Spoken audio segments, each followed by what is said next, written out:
Hey everyone, welcome to the Emotive Mind podcast where I, your host, Autumn, talk all things mental health, relationships, manifesting and spirituality, self-love, and owning a small business, Kello Collective.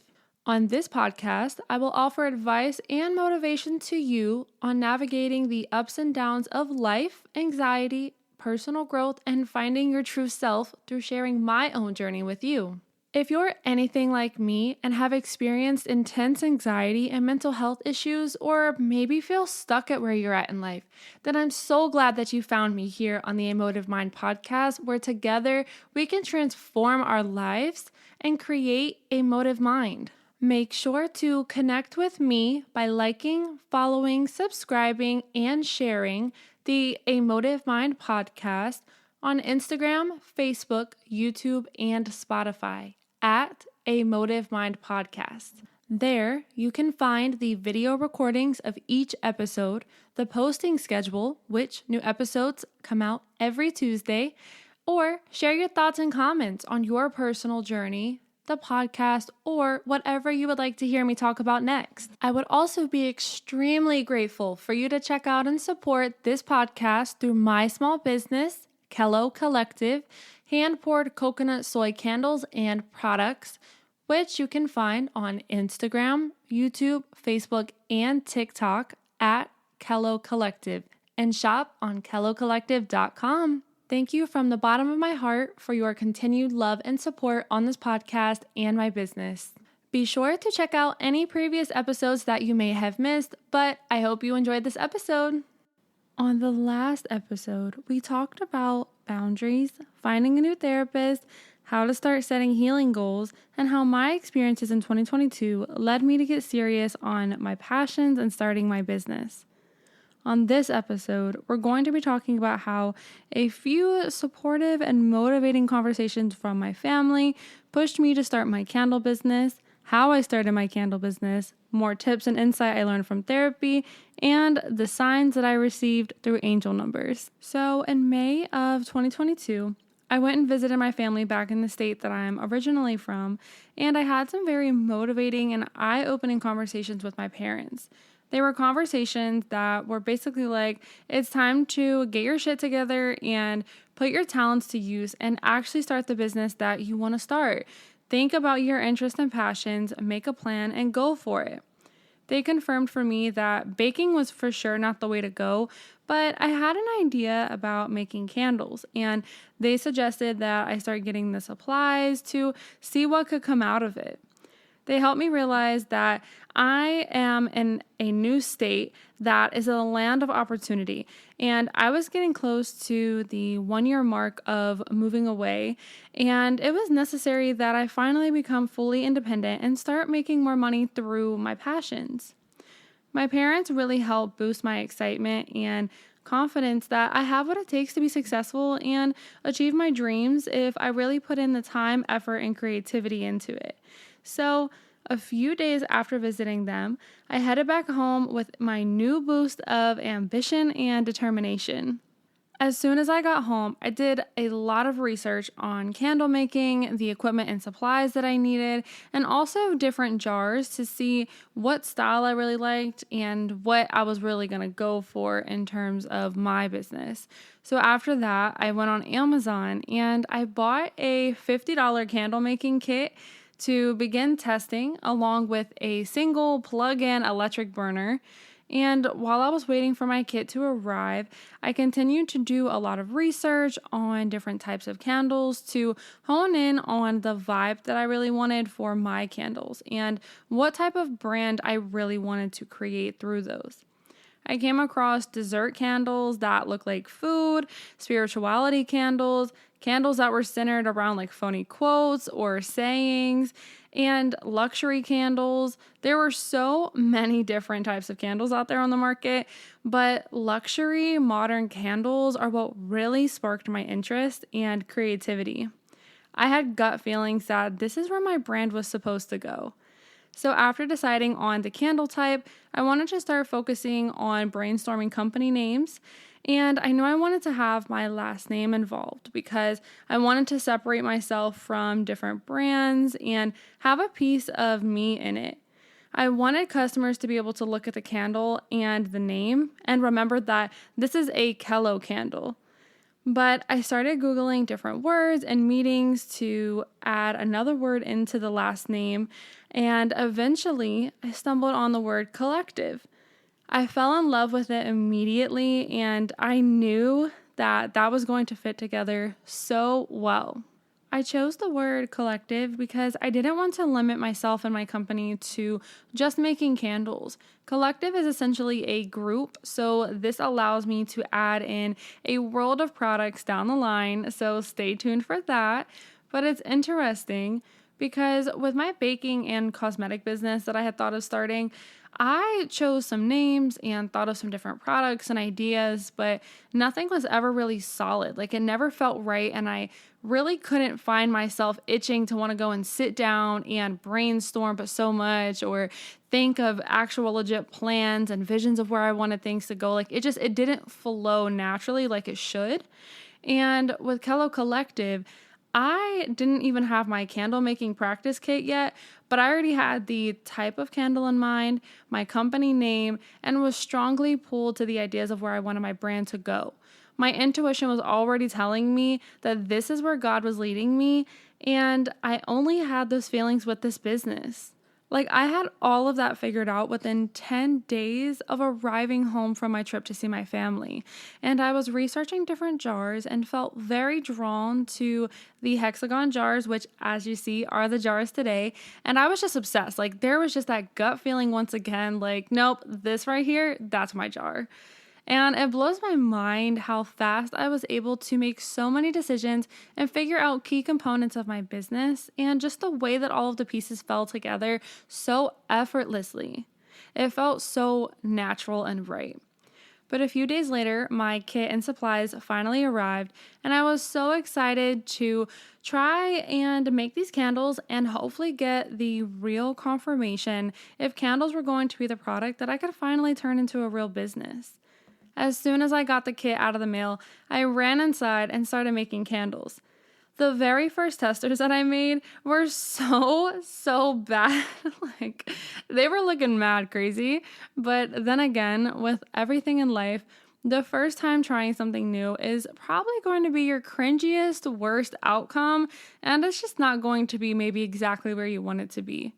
And if you want to see the way that my first candles looked, I do have pictures in a short 2022 recap video on my Kello Collective YouTube channel. So make sure to go and check that out if you want to see what I'm talking about, because they were crazy.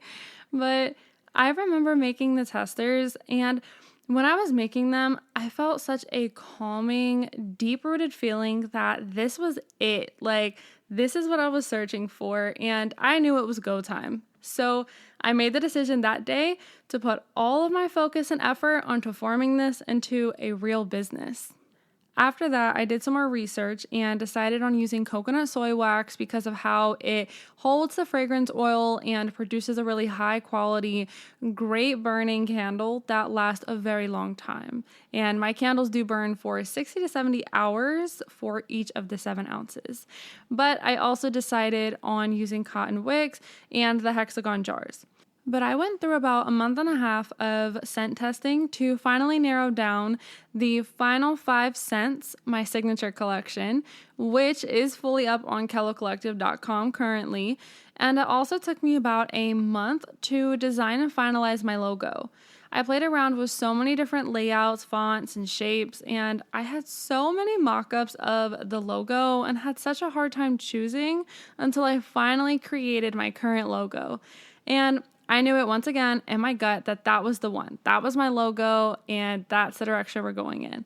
And once I had my logo all figured out, all of the other pieces started coming together so quickly, and I went ahead and designed my candle labels, and they were different than the ones that I have currently, but I chose my scent names and printed everything out and labeled my very first candles, and this was such a proud moment for me because I finally saw my creation come to life. The vision that I had was finally tangible, and I could look at it every day to remind myself that my hard work and creativity and drive and determination created this product that everyone can now experience in their homes and find joy in. I personally have always loved candles, and I used to have like a small stockpile of other brands' candles back in the day, including the ones for the holidays. Like, there's just nothing better than lighting your favorite candle and relaxing, cleaning your house and lighting a beautiful smelling candle, or even having your favorite candle burning while getting your work done. It doesn't matter what you're doing, a candle is there to really change the atmosphere and feelings in the room, and it can change your mood as well. But once I finalized all of the candle details, I worked on my shipping packaging and tried a few test shipments to ensure that the candles would arrive in one piece and safely. Then I designed thank you cards and candle care cards to go inside the boxes, made my free gifts to throw in the orders, and was ready to go with planning my launch. By July, I had already created the LLC for my business so that it was legal, but I chose my launch date, created my social media accounts, and made my first candle post. I was extremely nervous to show people what I had been working on, and once I made that first candle post, I was like, okay, there's no going back now. Like, we showed people, so we have to move forward with this business. But it's not that I had feelings of not wanting to, but it just made it so real, especially once I made the post about the official launch date. I was so scared because I was like, oh my goodness, like these people are finally going to have my candles in their house and like test them out. And, you just want to put out a really high quality, good product for people. So it's nerve-wracking. But once I launched, it was time to hit the ground running and go even harder on growing my business. I was tapping so deep into my creativity and passion, and that's what I continue to do to this day.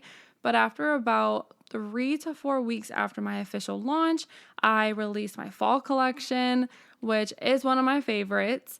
Fall is my favorite time of year, and my name is Autumn, so you know that I had to make an autumn collection, which is what I did, and there are still a few candles on the site from that collection. But after this, I also did the holiday collection, and that was so fun for me. Like, I was really able to tap into so much creativity and just do something fun. Do, some different seasonal labels, the different seasonal scents, make some fun social media videos. Like, it's just so exciting getting to play around with something that you really love while also doing it during the holiday time and decorating and lighting your candle this time for this holiday season. It was just such a special time for me. Kello Collective has just given me such a different sense of purpose now.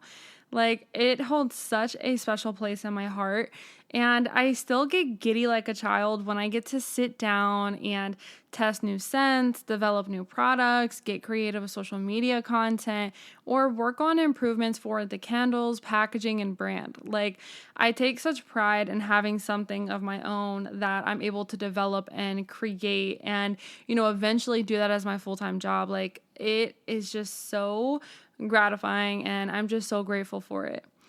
But I've always got like a notepad next to me or write down notes in my phone for ideas of new candles or the future of my brand. Like, these ideas just pop up in my head. Even if I'm trying to go to sleep at night, I'm like laying there wide awake and I'm like, oh, no, this is too good of an idea. Like, let me go write this down. Like, I don't care how tired I am. I have to get this thought out of my head and onto paper or in the notes in my phone. Like, when you're passionate about something and led to it by God, I swear the ideas and the world of possibilities opens up and just flows in your mind. Like, it's just like a river of information and creativity and things that just pop up. And I spent countless hours and days and nights developing every aspect of the candles and packaging, but I still do that now. Like, I am constantly working on improving the candles and experience for you guys, and it just brings me so much joy.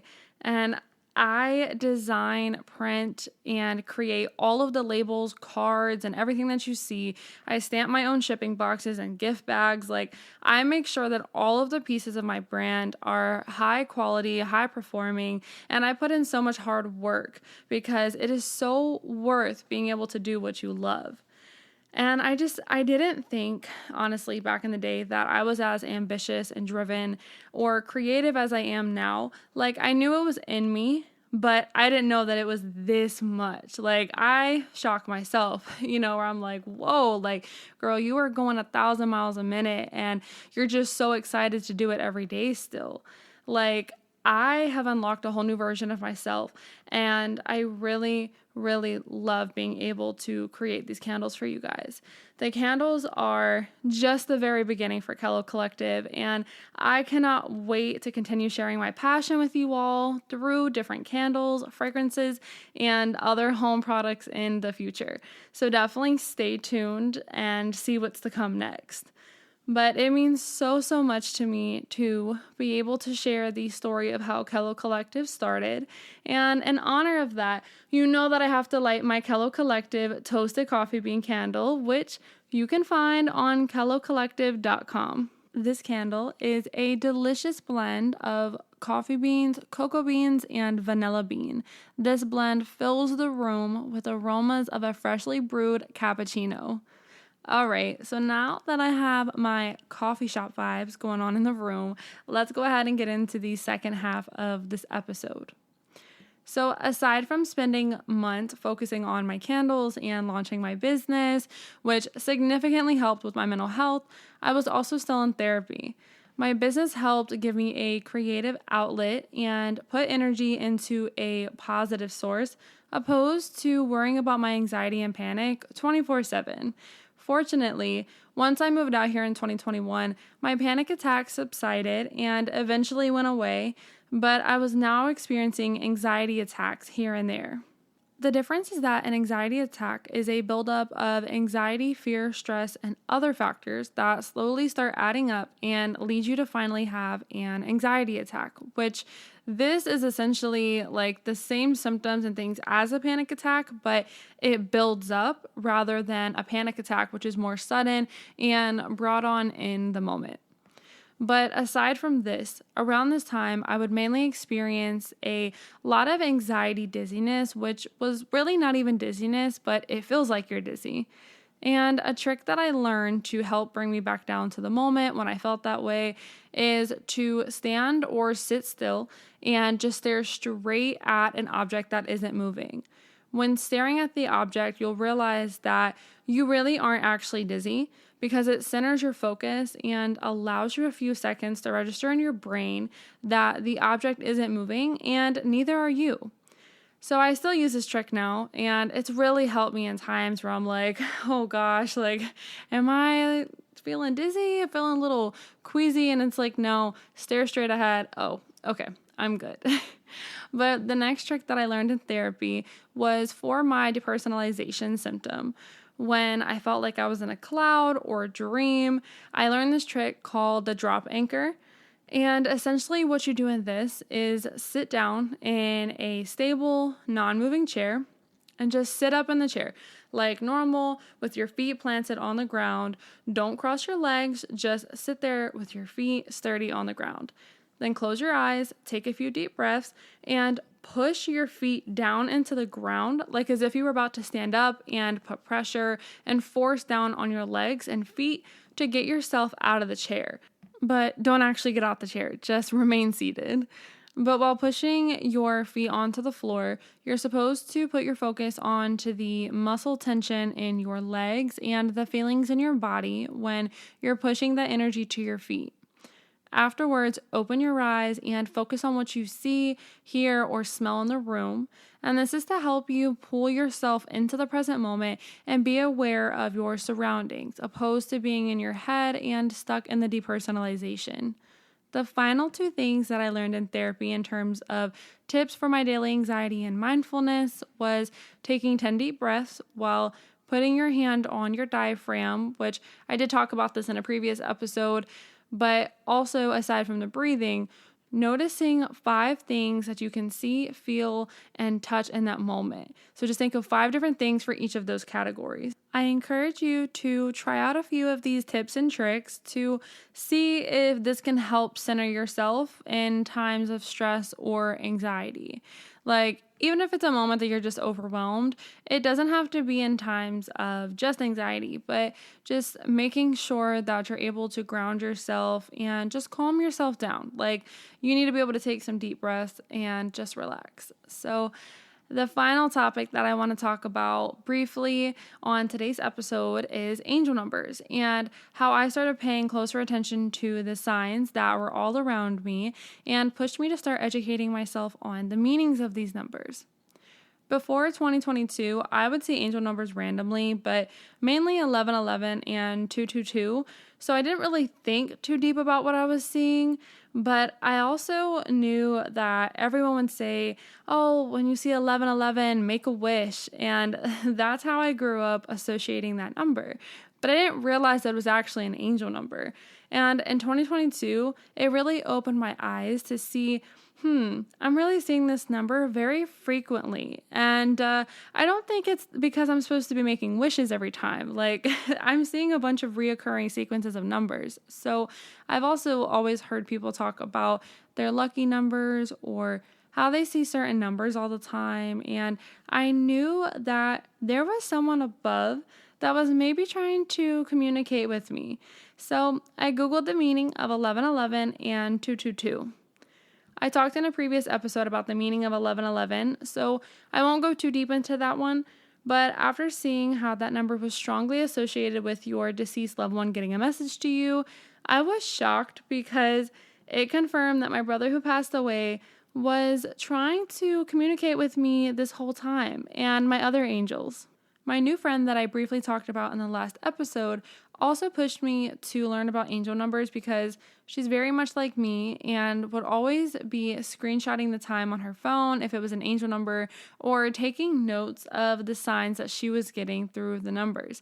It was so cool to see the angels coming to her to communicate, and it pushed me to really want to pay attention to the signs that I was getting because they were trying to communicate to me as well.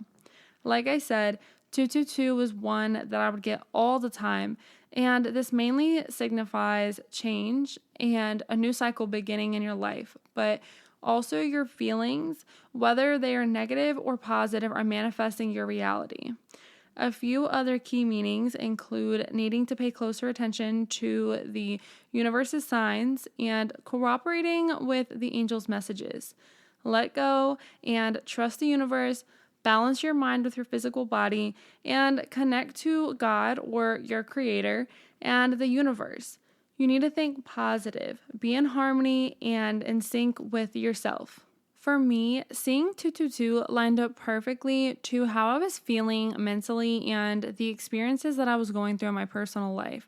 There were a lot of shifts and changes happening for me with my anxiety, spirituality, starting my business, and finally setting boundaries in my life to stand up for myself. Change is the best way to describe 2022 for me. Consistent, rapid changes, both good and bad. Sometimes I felt like I couldn't even get a break because things were constantly happening. But my angels were right there flashing numbers and messages to me to let me know what was happening and what was to come. 1111 and 222 were the main numbers that I saw until about the mid to end of the year, where I started seeing 111 and 444 heavily. A few meanings of 111 are releasing old habits and beliefs to move forward in your life, being aware of your thoughts and feelings because they are manifesting your reality, leave the past behind, be a leader and your true self, and take the first step toward your new start in life. A few meanings of 444 are your deceased loved one is sending you a sign that they are near you, they are with you, and you're taking the steps to find your true self and listen to your intuition and trust how life is unfolding for you. Plant the seeds for your future by creating a plan and taking different actions that are in line with the future that you're creating and desire. And focus on being creative through creating something that you're passionate about. Now you can see how all of these angel numbers match the mental state that I was in and the things that were going on in my life. There were so many changes and so many new things that were also forming in my life that my angels were pushing me to tap into myself and continue my self-discovery journey, my self-love, and really work on me.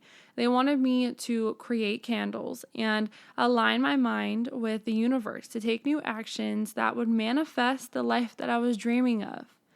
Now, because I was receiving so many different numbers, I would track them, which I still do this, by taking screenshots on my phone or writing down the ones that I see. Like if I was driving and saw something that I couldn't obviously take a picture of, a screenshot, then I would just write it down in the notes on my phone and go back and look at it later. I also created a folder in the photo section on my phone to be able to have all my screenshots of the meanings of the numbers, so that way I can reference them when I would see a number. But taking pictures and screenshots along with writing these meanings down and the numbers that I saw are really what helped me hone in on the messages and seek guidance from my angels. Also, when I mention writing them down, write down what you're thinking about in that moment when you see this number. This is mainly if you were saying a manifestation or thinking about someone, a place, a desire, something negative, something positive. Like really start to kind of study what you were thinking about or what angel numbers you're receiving. You have to decipher what the meaning is trying to tell you in the message, or see how it relates to the thought that you had, because I have had so many times where I'm thinking about something very specific, and it's not even that I'm asking for advice to the universe or God or anything. I'm just talking a lot about it or thinking about it, and then I'll happen to get an urge to want to like tap my phone or something, and I'll look and I'm like, oh, it's a 111 or 444, like whatever, it doesn't matter, all the numbers. And I'm like, oh, okay, so you're giving me a sign. Thank you. I didn't even have to ask for it. Like, it's that easy. Don't be afraid, though, to ask your angels for advice or guidance, because I promise they're listening to you. They see you. They're with you, and they will send you the signs and the answers. Maybe not instantly if you're asking them to give you a sign, but trust that you are going to get your answer, but it will probably be on their own terms, okay? But definitely leave a comment on this video or on my Emotive Mind podcast, Instagram or Facebook, letting me know about your experience with angel numbers, because it's such a beautiful thing how your angels and God can send you signs and guidance. I feel like I have a spiritual team that's next to me, telling me what to do next, what's coming next, and leaving me like little breadcrumbs, leading me to my truest self and desires. It blows my mind how they listen to you and can send you signs instantly. But between therapy, the work that I was doing on my own behind the scenes, starting my business, and paying attention heavily to these angel numbers, I finally felt like I was inching closer to being able to break the old habits and heal from my anxiety and truly start living my life. So join me here next Tuesday as we dive more into anxiety healing, growing and developing your mind and habits, breaking the chains to your past, and more tips for finding your true self. See you guys then. Thank you guys so very much for listening to the end of this podcast episode. I truly hope that you enjoyed it, and make sure to check out any previous Emotive Mind podcast episodes that you may have missed before this one. And if you would like to check out the video recordings of this episode and every other Emotive Mind podcast episode, make sure to head on over to YouTube at Emotive Mind Podcast to watch the recordings. And while you're there on YouTube, please make sure to subscribe and turn on your post notifications so that you don't miss the new episodes that drop every Tuesday on YouTube and Spotify. You can also get social with me on the Emotive Mind Podcast on Instagram, Facebook, YouTube, and Spotify at Emotive Mind Podcast. And I would love for you to check out and support the podcast through my small business, Kello Collective, hand-poured coconut soy candles and products on Instagram, Facebook, YouTube, and TikTok. And you can shop the candles on kellocollective.com. Well, that's all for today. I will see you guys here next Tuesday, where together we will create a motive mind. See you on the next episode. Bye.